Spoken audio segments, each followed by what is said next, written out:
0, 1. Let's get started.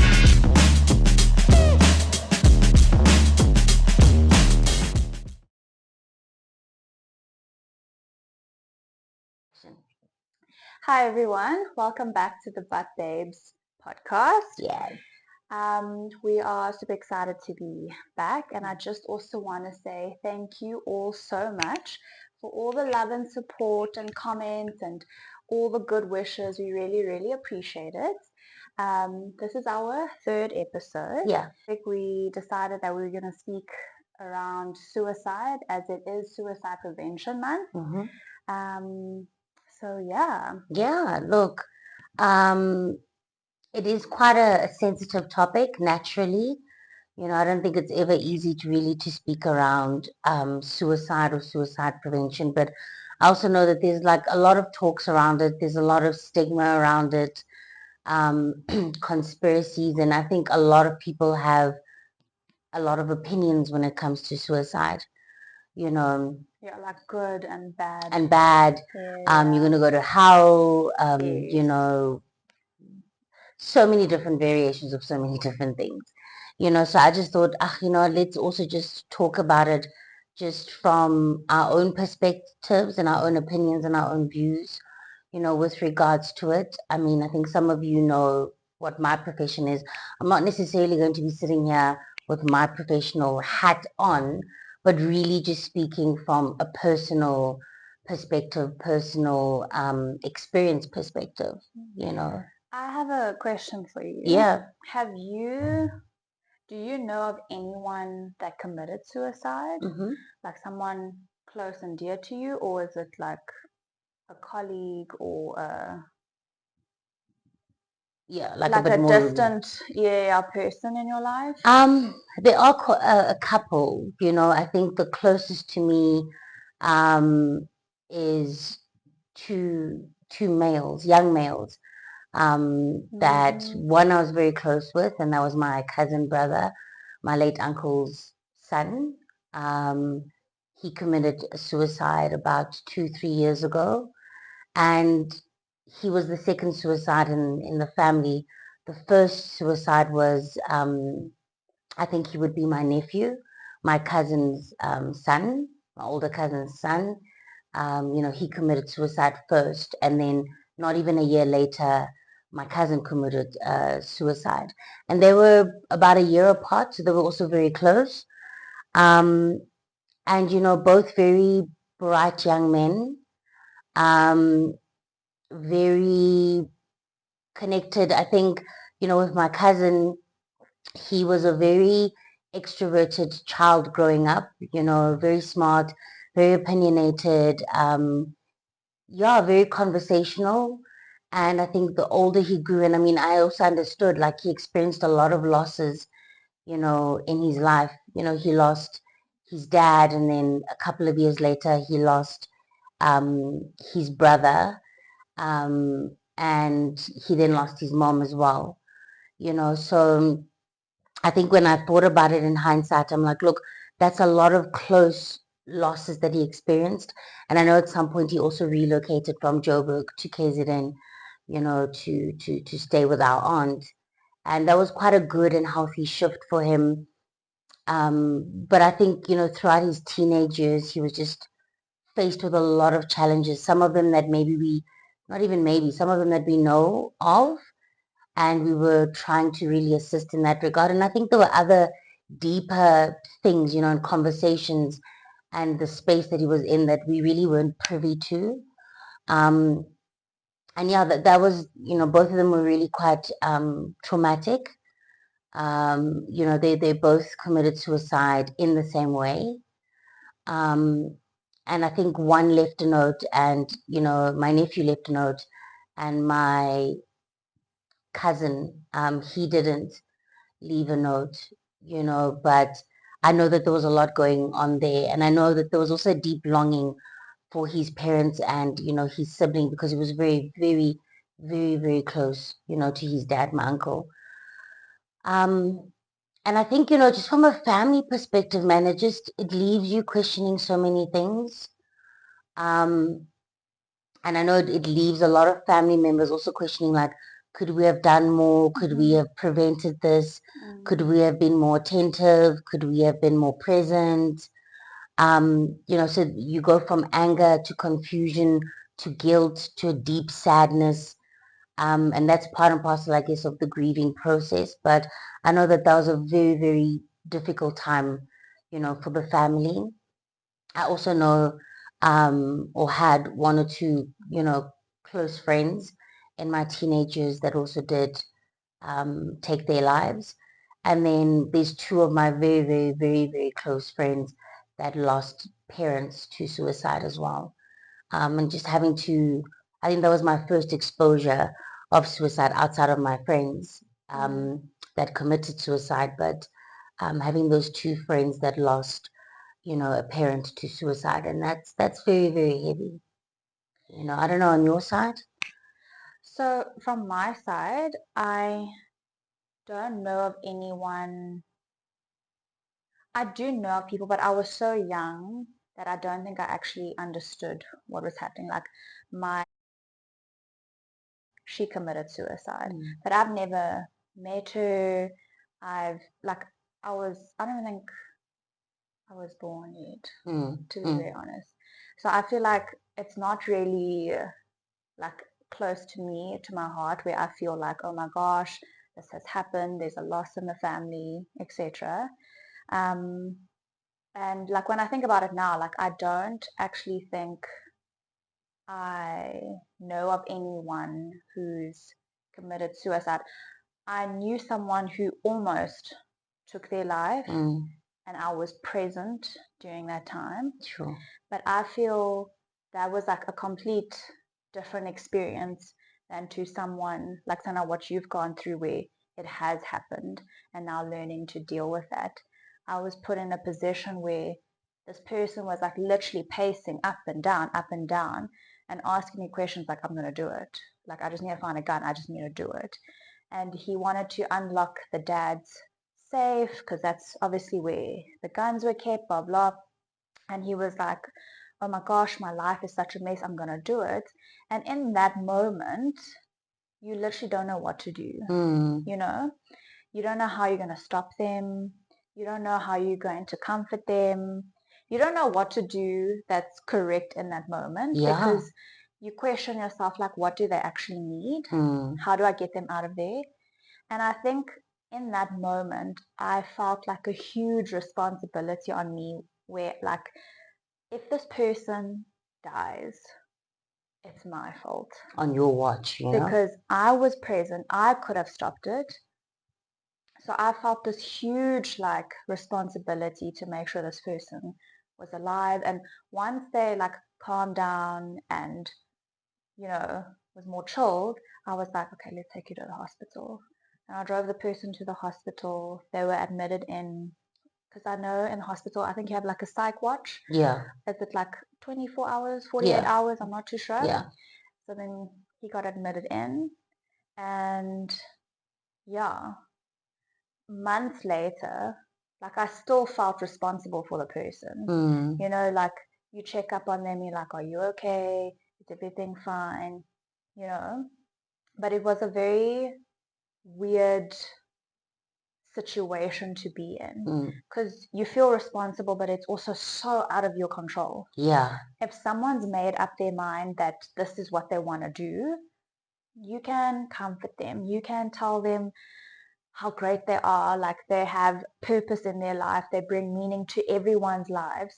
But if they have that switch of like, I'm done, they're done. Yeah. And that's what I was like literally seeing in front of me, where I was like, oh my gosh, this, I don't know what to do, you know? But luckily, honestly, by the grace of God, this person calmed down and was sitting there. He was crying. It was very emotional. And I was like, let's just go to the hospital. And he didn't fight it. He was just like, okay, cool. And he was like, I need the help. But I know there's a lot of situations could have gone the other way, where people are like, I don't want to, like, just let me be, you know?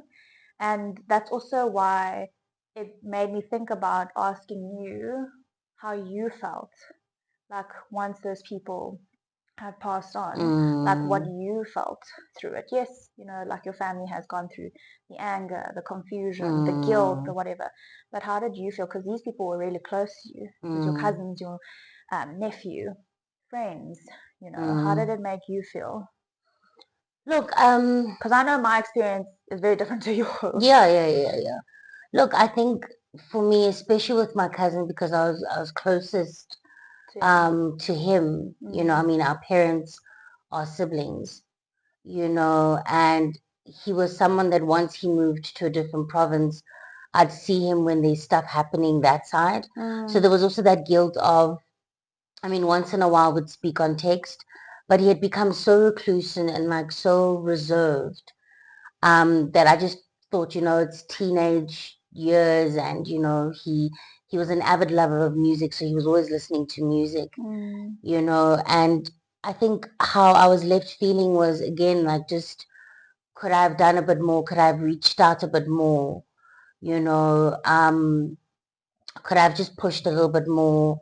Instead of just respecting a bit of his space and him being mm, quiet, I could have just like dug a bit deeper to say, look, dude, I'm not used to you being so quiet and stuff. Is everything okay?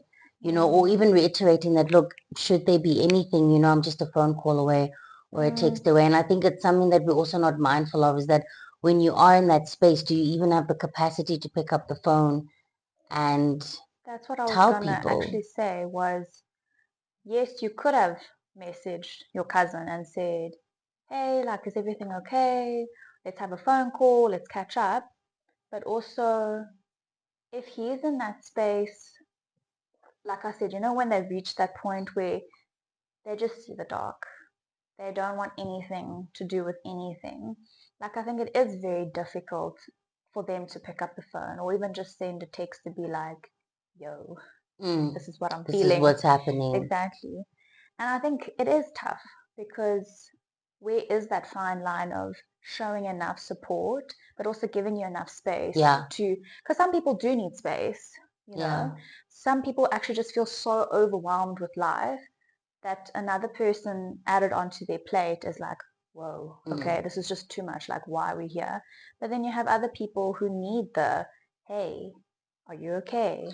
How's it going? And it's quite tricky, hey, when it gets to that. You're very right, because I'm even thinking about, there's one friend that, was explaining his kind of dark space that he was in for a couple of months, but now in hindsight saying that he needed to sit in that uncomfortable because that Mm, informed the man that he is now. right. And he also learned his own resilience. He also learned how to pull himself outside of, like, out of a dark And space. that's tough. That's very, very That's tough. And very and tough. and he even said that he had to dig so deep.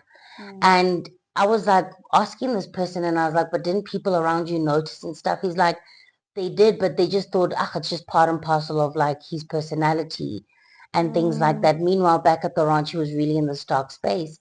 And look, as much as they were able to pull themselves out of that space, they were never the same after that.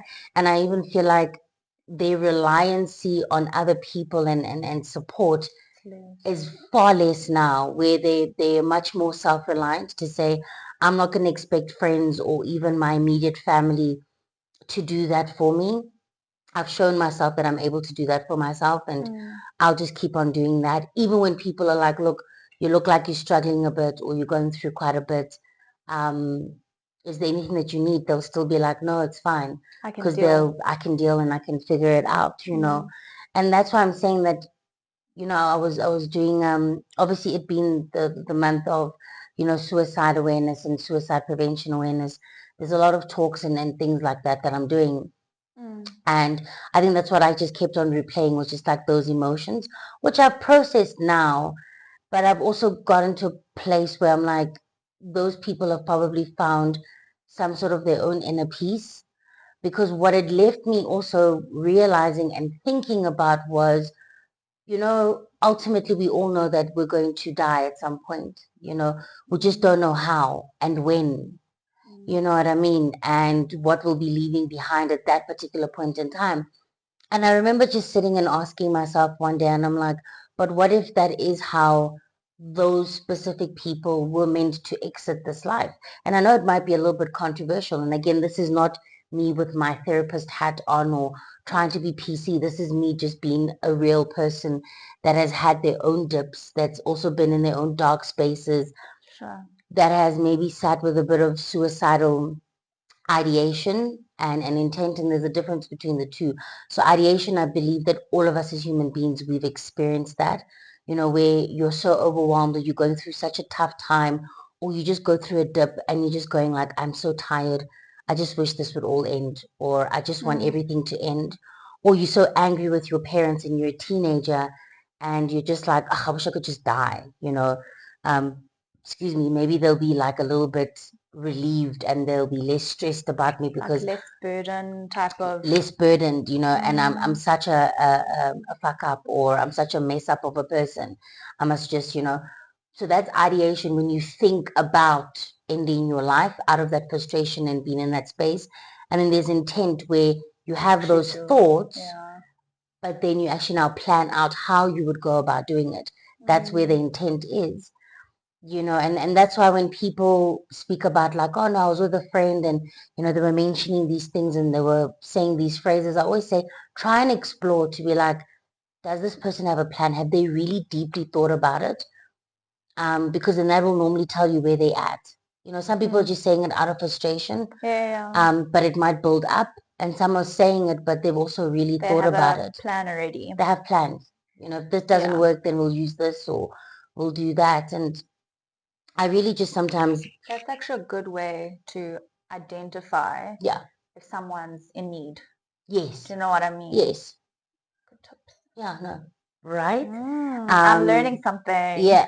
Yeah, yeah, So I yeah. think it's just some of those things to just be, and I understand that there's also, people that might use that from a manipulative perspective. Sure. And there's also Yeah. that narrative of like, oh, these people that try and commit suicide are just attention seeking. I'm like, I don't think it's an attention seeking thing. Maybe at times it may be, in very small pockets it might be, but that's also someone that's screaming and shouting for help. Exactly. That's someone that's really not okay. I think if someone has to go as far as unaliving themselves, Mm, like that is such a big sign of yes, they are crying for help.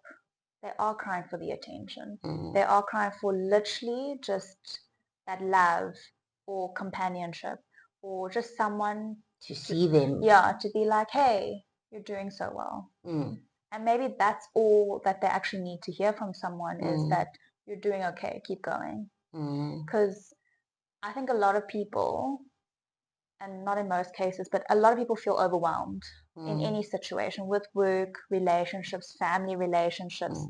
different Finances. exactly Mm, different dynamics in their lives where it plays such a huge role. And I do think, we do get thrown into life.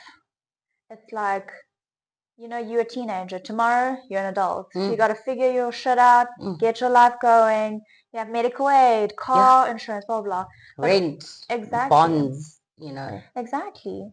And then some people adult, but then they also feel like, why am I not achieving certain things? Like all of the people Mm, around me are doing so well.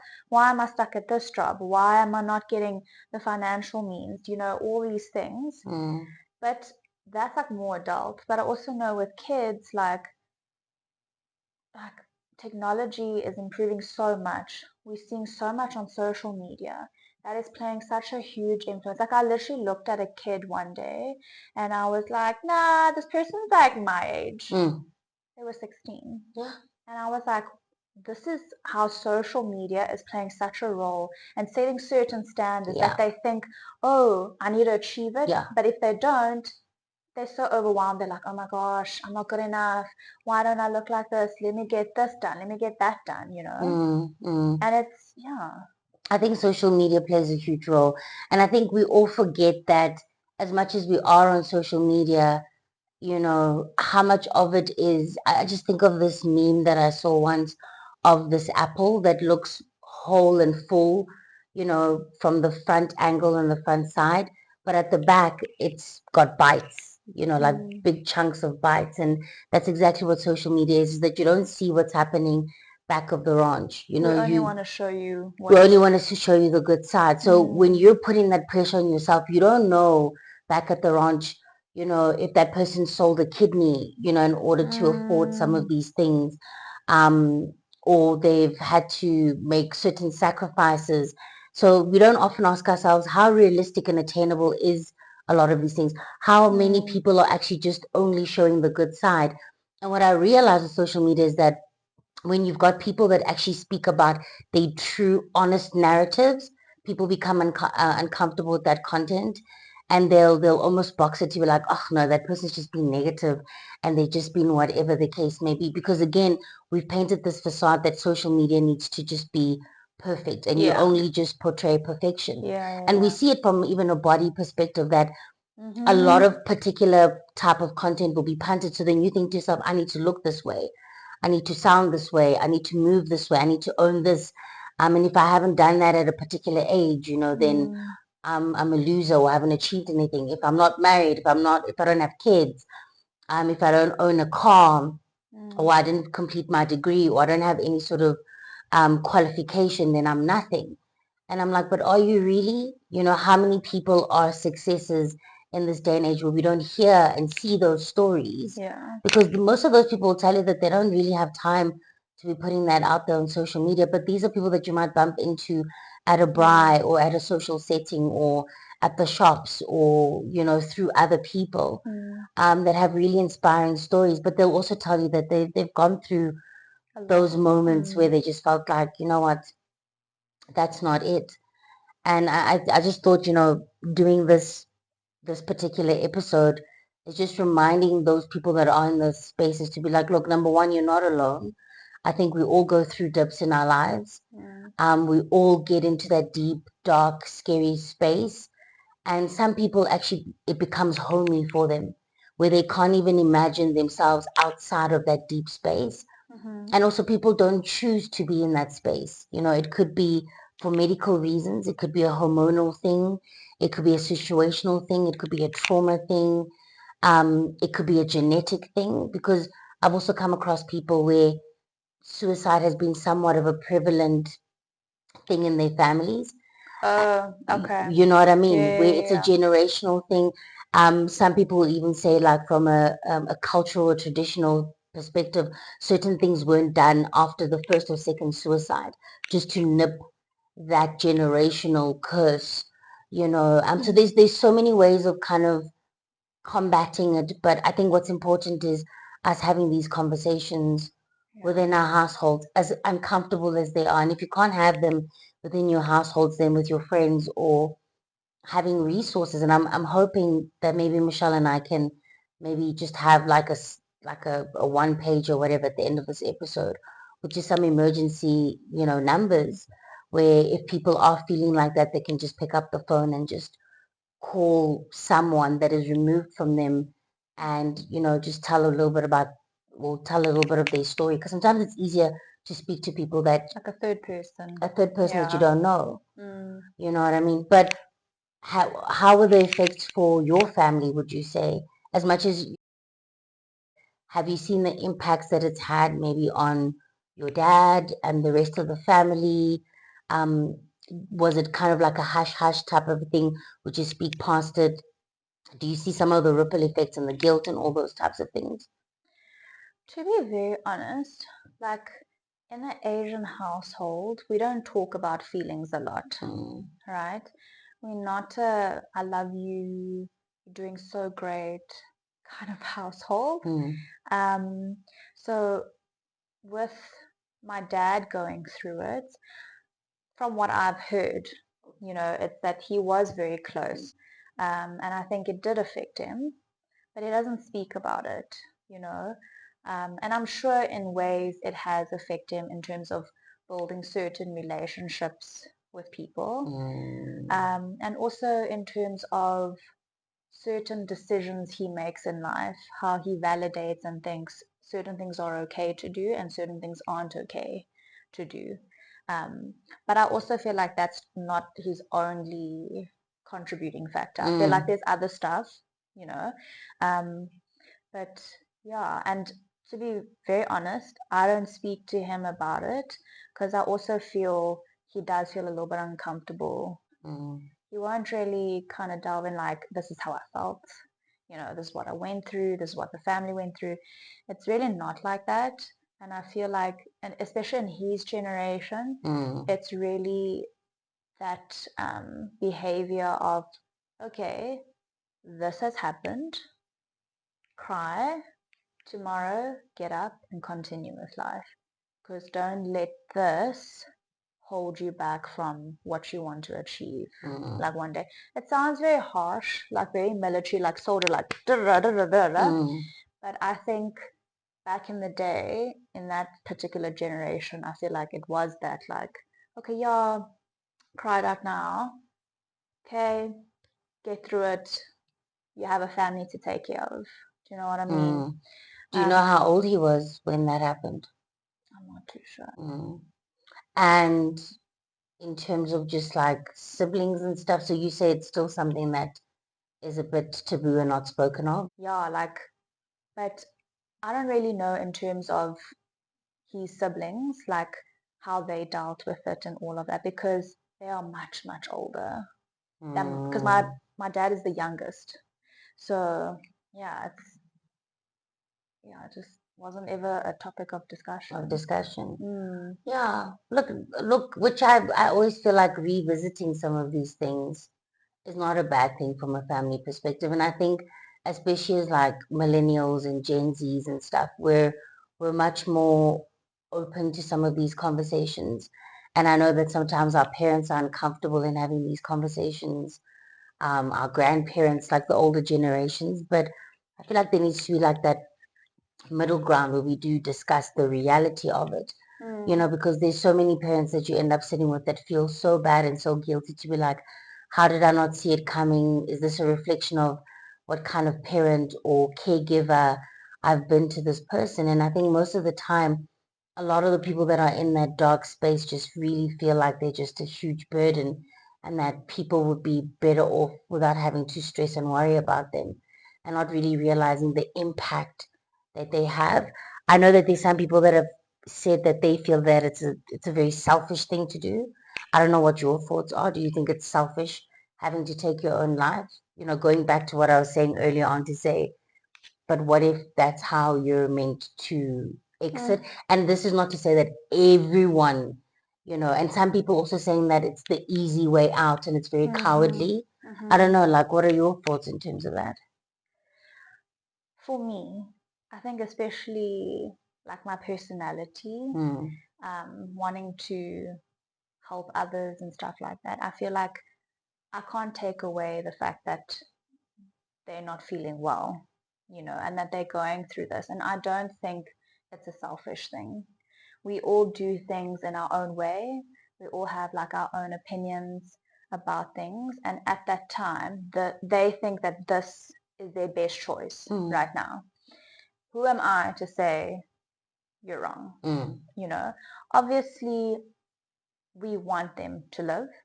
We want them to survive. We want them to have another day with us. Mm.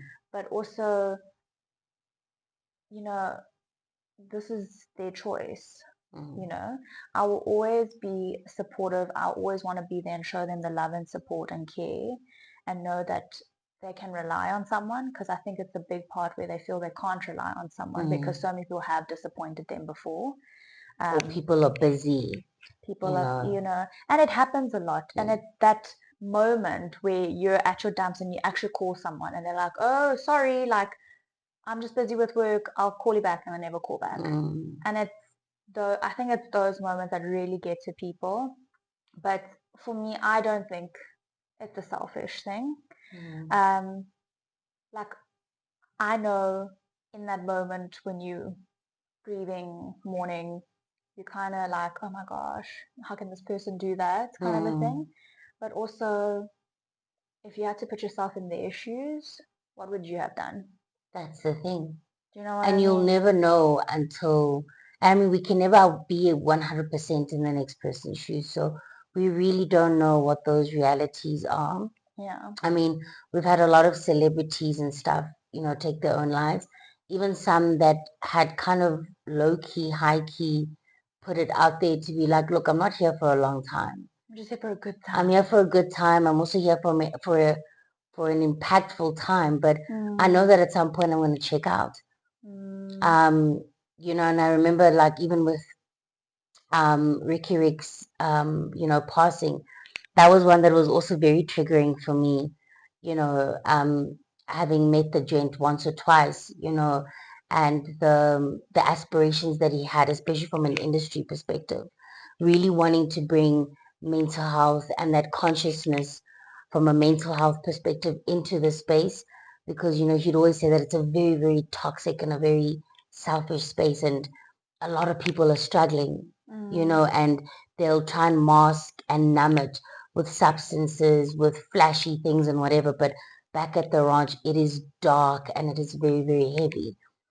So I've always been appreciative of his honesty in his lyrics and in his music, in speaking about his mental health, his struggle with depression and all those types of things, and it leading up to a point where he kind of tapped out, and even for a lack of a better word, and maybe it might even sound a little bit distasteful, but like gracefully bowing out, where I think even like his immediate, the wife and all of that in the comments. And I remember social media was so harsh on the wife to say, how is she so calm? How is she so okay?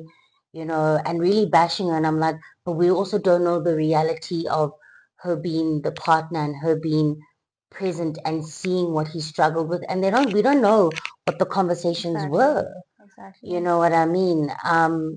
But I really had hoped that that was going to leave quite a huge and lasting, effect, especially from an industry perspective. But like just like any other thing, like it was a big hot topic for that point in time, and then people move on, Yeah. which also just brings about that deep sadness, I'd say. So do you think it is a selfish thing? I honestly don't think it's a selfish thing. I think it goes back to just my thought process that I was sharing earlier on in saying that to get to that space, I mean, you and I might be speaking from points of privilege at this point, and not privilege in terms of worldly things, but privilege that we've never found ourselves in that critical space. And up until that point, we never know what goes through someone's mind, truly, that is in that space where they're going, look, there's nothing beyond this point for me. And some people have described it in saying that I'm that certain, like in their notes or whatever, saying that I'm that certain that this is the part where I do bow out. And I know that everyone else around me will be okay. They'll never be the same, but they'll be okay, And I mean, who are we, like you said, to speak over someone else's life? I mean, who died and made us God? To have that judgment and all of that. Yes, we can speak about the emotions that we left with and the guilt and the this and the that. I think that's where the icky part is, and where a lot of people speak from when they say it's selfish, because they're thinking about how it leaves them feeling, I agree. you know, instead of really understanding what space could that person have been in, Exactly. It's not, I feel like people tend to turn it around onto themselves instead of the person who has passed, Yeah. you know. But that being said, like Boyd said earlier, if you have someone you can reach out to ask for help, don't be afraid to. Like, Mm, obviously, contact people that you feel safe around and you feel you can obviously share your deepest, darkest thoughts. You're definitely not alone in this. mm, And from our side, we always want to be the most supportive people for everyone. yeah. So anyone can reach out to us, Yeah. and we will definitely leave contacts at the end. Resources. Yeah. Especially if you feel like you don't have that support structure. You might have it, but you feel like you don't have that. And that's also okay if you feel like that's the case, but there are people and professionals and institutions that really try to be there Yeah, for people that find themselves in those very, very, very dark spaces, because it's not nice to be in that space, but definitely. You're not alone. Yeah. You know, you're not the only human being that's sitting with that, and especially because suicide is also very prevalent in males globally, if you look at the stats. But even Mm. in the South African context, there's such a huge discrepancy of suicide between males and females. Mm. You know, I think we're on like 9.6 and percentage of women that die through suicide, and then with males it's 32 or 30. I stand to be corrected, but 32.6 or 36.2% of our fatalities or deaths within our country is through males, that do commit suicide. So 9% for females and 32, 36, A between 32 and 36. massive, That's huge. massive That's huge. And difference. I think Yeah. that's something that we also need to kind of look at, to be like, where's that stemming from a societal perspective? Mm-hmm. Mm-hmm. So yeah, yeah. Yeah. So I'm very, very glad that we really just did an episode where we just, keep it 100 in terms of just those thoughts and processing all of that. And again, I think in light of just it being Suicide Prevention Month, let's have these uncomfortable conversations as and when and where we can, and as Michelle said, if we can assist in terms of resources, please do comment, you know, send us Yeah. a message or whatever the In case may fact, be. like comment if you have similar experiences. Mm, We would love to hear it. We'd also love to hear your thoughts on this particular topic and episode. If there's anything else that you'd like to hear, from us in terms of our own experiences and opinions about particular things. But yeah, I think I'm happy to leave it there, for Same. today. Yeah. Thank you so much for tuning in. Catch us in the next episode. Please don't forget to comment, like, and subscribe, you know. And yeah, I think till the next episode. See you then. See you. Bye.